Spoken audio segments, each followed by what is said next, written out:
As an advanced newbie, I would notice that many of my fellow noobs would often struggle with outcome dependence.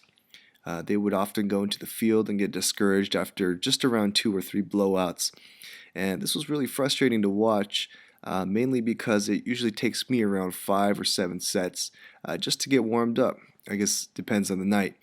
They might never have realized that if you stuck it out for 3 or 4 more sets, they could probably relax a little and start to have more fun with the whole process. Or another thing they would never realize if they didn't stick it out was that you never know which girl is going to respond well.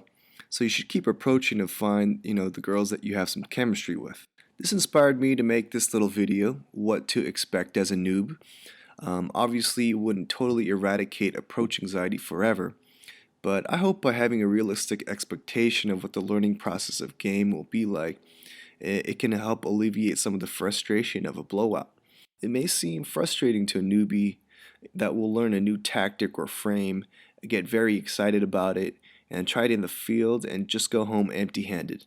The feedback loop doesn't seem to make sense because it just seems like nothing works, and learning game can seem hopeless. Hopefully the following explanation can give newbies a more realistic idea about making improvements in the game and alleviate some unnecessary frustrations. Expectation number 1. Everything you learn in the game improves the probability of success.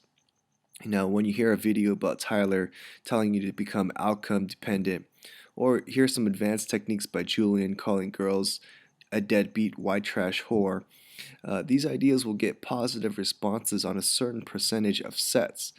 By mastering a technique or idea, you increase the probability of that particular piece of the interaction going well, but there's nothing that works 100% of the time. When learning a new technique, it's going to work sometimes and not other times. And even when you get really good at it, it's going to work a much, much better percentage, but never 100%. So the overall point is just you have to stick with it. Expectation number 2. At every step of the interaction, there is the potential for the interaction to go bad or good. Let's grossly oversimplify game and divide it into a simple 3-step linear process, just for explanation's sake.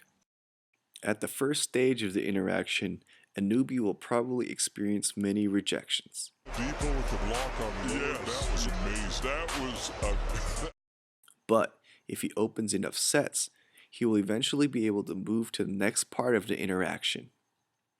Now, during the next part of the interaction, let's call it the escalating section, there's just as much chance for the set to go south as there is in the first part.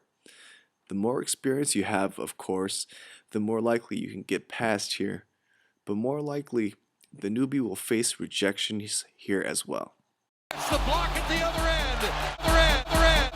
He captured it. Eventually, with enough sets, they can move on to the final phase. The pattern is probably going to be very clear here, even at the final step, that sometimes the interactions go south right into LeBron shot was squashed. Leave cow. And a percentage of the times it can go well.